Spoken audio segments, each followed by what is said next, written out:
The volatile aftermath of the Southport riots, it keeps going on.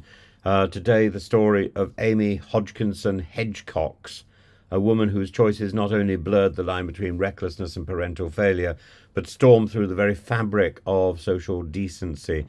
A 37-year-old mother, Hodgkinson-Hedgecox, is no stranger to the courts. Her CV of misdemeanours boasts of 14 prior convictions encompassing a whopping 30 offences, yet her most recent escapade adds a particularly grim feather to her cap.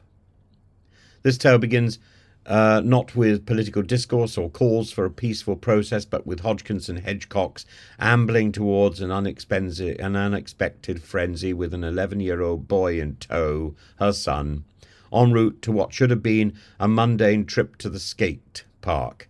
Instead, she was lured into the tempest of rage outside Tamworth's Holiday Inn Express, a site sheltering asylum seekers, a building soon to be battered and scorched by an angry mob.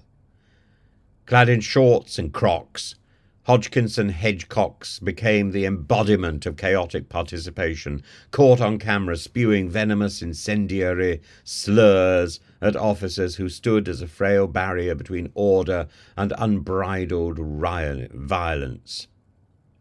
The court, presided over by Judge Jonathan Gosling, saw footage that underscored her culpability. A woman so embroiled in the rabble that she had to yank the young boy out of the path of a firework launched in a grotesque twist of November the 5th's pyrotechnic hostility.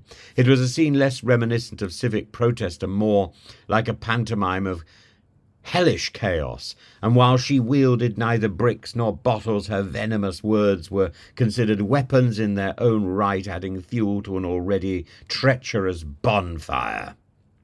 And when the gavel fell and her 27-month sentence was handed down, Hodgkinson-Hedgecox's response was as predictable as it was profane. She could contain herself no longer. Turning to the public gallery, she let loose a tirade of expletives, declaring it's a joke, it's a effing take. A final defiant encore to her public shame. Defence counsel Stephen Rudge attempted to paint her as a regrettably impulsive participant, an ordinary mother swept up in the frenzy of the moment.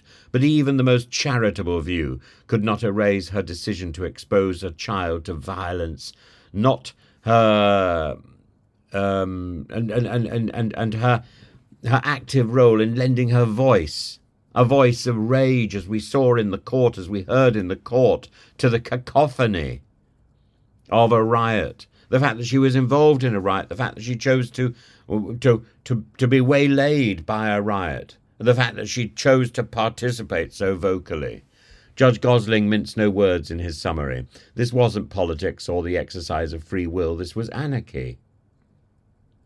A strong condemnation layered with the acknowledgement that lives, in fact, hung in the balance that night. Hodgkinson-Hedgecox, whose criminal resume last featured a battery charge in 2009, now finds herself behind bars. A stark reminder that decisions forged in a crucible of anger yield only ruin. And so we leave this chapter, less a cautionary tale, more a raw reflection of how quickly the line between spectator and agitator can be crossed, with consequences that echo far beyond the riot's smouldering embers.